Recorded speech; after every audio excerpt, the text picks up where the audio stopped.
Magandang araw muli sa inyo mga kabotog. Dito na naman ako. Ito siya yung inuutos ni Purma na ipinarara sa akin ngayong hapon.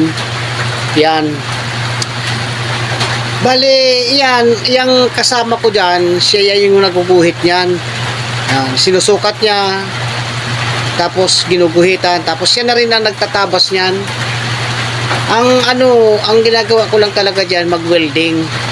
Yan, wini-welding ko siya para patibayin. Ayan. Para yung pagkaka-curve niya hindi na bumalik.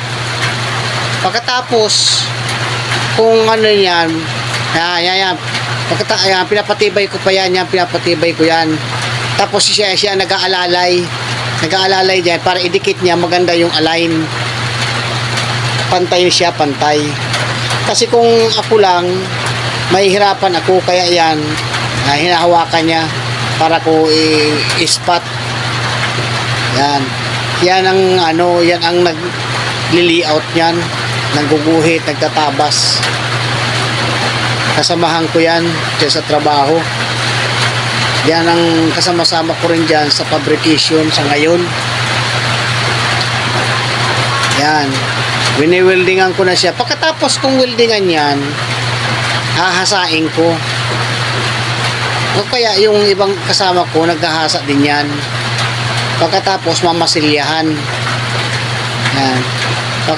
Kasi yan ikakabit sana ngayon yan hapon. Kaya lang sa alanganin na rin yung oras.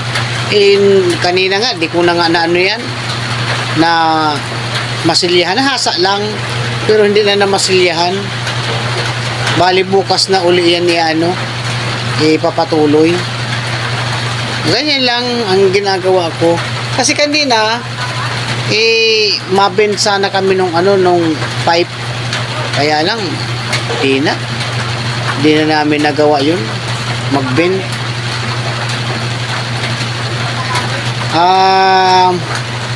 Maraming salamat sa inyo mga kabutog.